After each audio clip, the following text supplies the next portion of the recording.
Bismillahirrahmanirrahim. Assalamualaikum warahmatullahi wabarakatuh. Para mahasiswa, semoga semuanya sehat walafiat ya.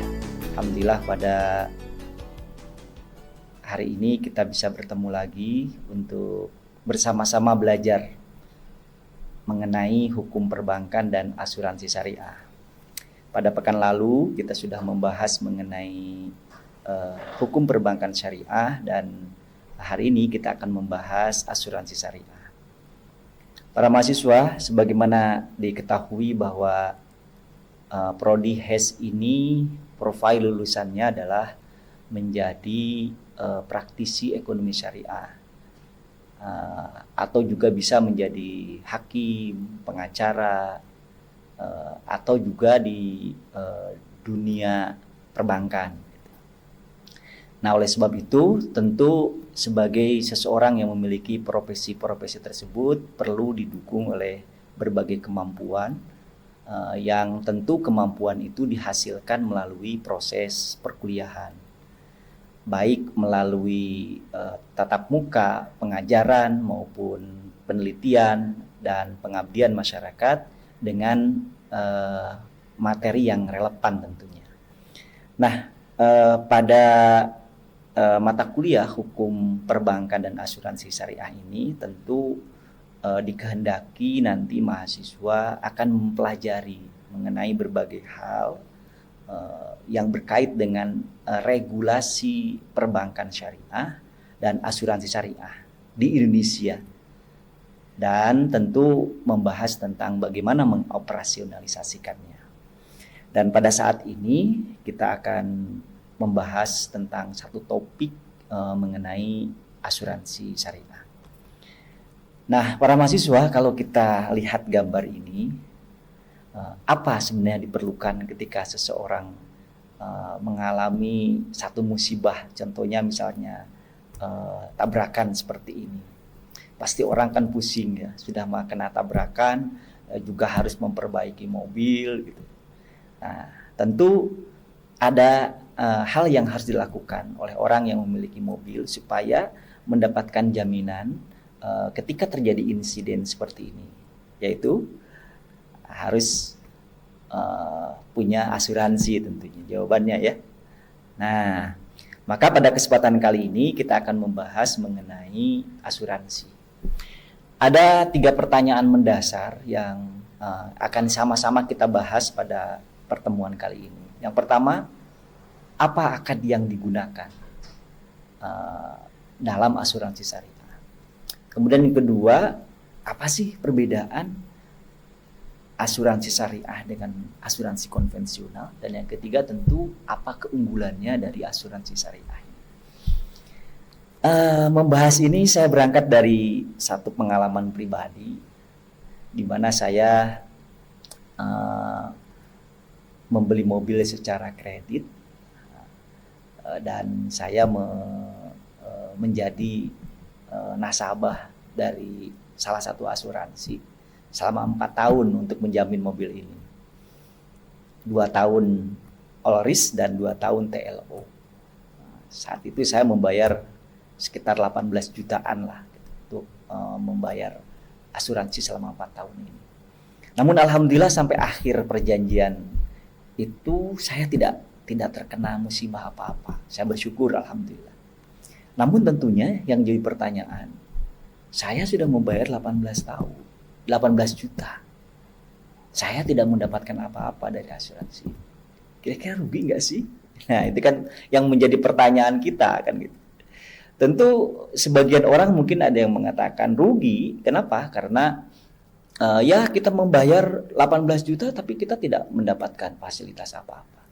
Tapi barangkali yang berpikir positif akan berpikir bahwa ya nggak rugi lah. Kenapa? Karena kita mendapatkan jaminan gitu. Nah, tentu dua kubu pendapat ini perlu ada solusi, perlu ada jalan tengah. Nah, maka saya kira dari problem ini asuransi syariah lah yang menjadi solusinya. Kenapa menjadi solusi? Nah, saudara sekalian, para mahasiswa, di asuransi syariah, premi itu dibagi menjadi 2. yaitu sebagian untuk tabungan dengan konsep wadiah atau dengan akad wadiah. Sebagian lagi adalah untuk tabaru, untuk ta'awuniyah, untuk saling tolong menolong. Jadi kalau seseorang itu membayar premi 100.000 katakanlah, maka 75.000 itu adalah untuk wadiah, untuk tabungan, dan yang 25.000 itulah sejak awal diikhlaskan untuk ta'awuniyah. Nah, kemudian keseluruhan dana itu dimasukkan ke dalam satu rekening, tentu dengan administrasi yang berbeda. Dan dana-dana itu setelah dikumpulkan dari seluruh nasabah, kemudian pihak perusahaan asuransi menginvestasikannya kepada pihak ketiga dengan akad mudharabah, yang tentu dengan investasi ini nanti akan mendapatkan hasil atau bagi hasil. Nah, maka yang digunakan untuk klaim atau untuk ta'awuniyah untuk membayar nasabah-nasabah yang terkena musibah itu adalah yaitu dari dana yang tabaru itu, yang ta'awuniyah itu. Sedangkan yang 75% tadi itu adalah menjadi dana milik nasabah yang statusnya sebagai wadiah, sebagai tabungan yang nanti juga dimasukkan ke dalam investasi yang akan memperoleh hasil tambahan. Sehingga para mahasiswa sekalian, andaikan sampai akhir perjanjian si nasabah itu tidak pernah kecelakaan sehingga tidak klaim, rugi nggak kira-kira? Tidak kan? Kenapa? Karena ada tabungan tadi. Yang 25%-nya sudah memang sejak awal sudah diikhlaskan. Dan mungkin dari hasil investasi itu akan mendapatkan hasil, boleh jadi nanti hasilnya itu bisa menutupi dana tabaru yang sudah ia berikan untuk ta'awuniyah tadi. Nah inilah solusi syariah. Lalu bagaimana kalau dana-dana yang ta'awuniyah ini ternyata hanya digunakan sebagian? Karena alhamdulillah misalkan selamat, sebagian besarnya selamat.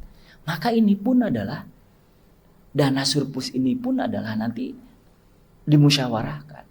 Bisa dua kemungkinan. Satu bisa dibagikan, yang kedua memang bisa diikhlaskan untuk dana ta'awuniyah. Nah ketika dibagikan pun, ini kepada pihak-pihak yang terlibat di dalam asuransi itu. Ada pihak nasabah, ada pihak perusahaan, dan ada dana ta'awun sendiri. Jadi bisa dibagi menjadi tiga bagian. Nah dengan demikian, kalaupun terjadi kelebihan, maka kelebihan itu dibagi secara merata kepada pihak-pihak yang memang berhak untuk memperoleh dana kelebihan tadi. Nah dengan demikian, para mahasiswa sekalian, ada perbedaan yang mendasar antara asuransi syariah dengan asuransi konvensional. Paling tidak ada 5 perbedaan. Pertama dari sisi akad.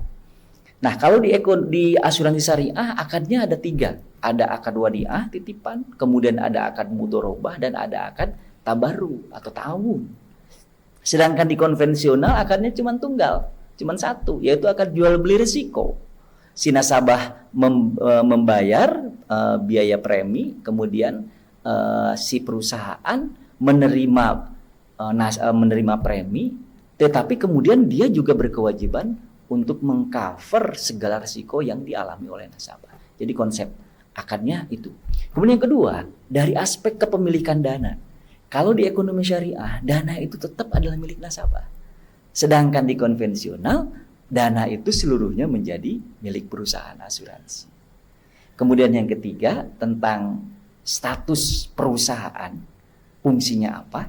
Nah di syariah, perusahaan asuransi ini adalah berfungsi sebagai pengelola dana. Sedangkan di konvensional, perusahaan itu adalah sekaligus sebagai pemilik dana dan pengelola dana.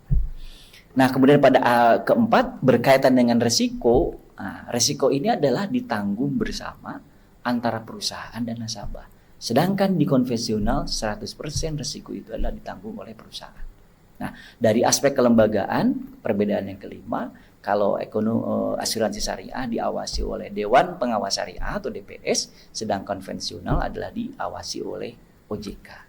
Nah, inilah perbedaan-perbedaannya. Nah, dengan demikian, asuransi syariah ini memiliki berbagai macam keunggulan. Ya. Yang pertama adalah berdasarkan prinsip-prinsip syariat, antara lain ada unsur ta'awuniyah dan ada mulgoror, tidak ada spekulasi. Kenapa? Kalaupun dia tidak mendapatkan klaim, tetap tabungannya itu tetap utuh. Kemudian kedua, terjadi transparan.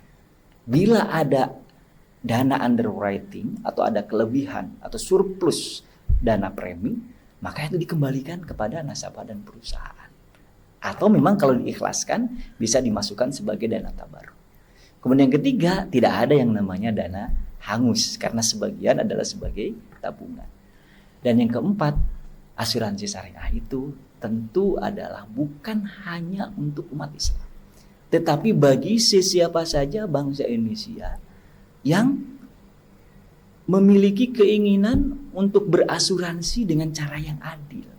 Nah, disinilah ajaran ekonomi syariah ini adalah bersifat moderat, ya, moderasi beragama pada konteks asuransi syariah ini tidak hanya terbatas, tidak inklusif terbatas hanya untuk umat Islam, tetapi juga bisa siapa saja bisa untuk menggunakan fasilitas asuransi syariah.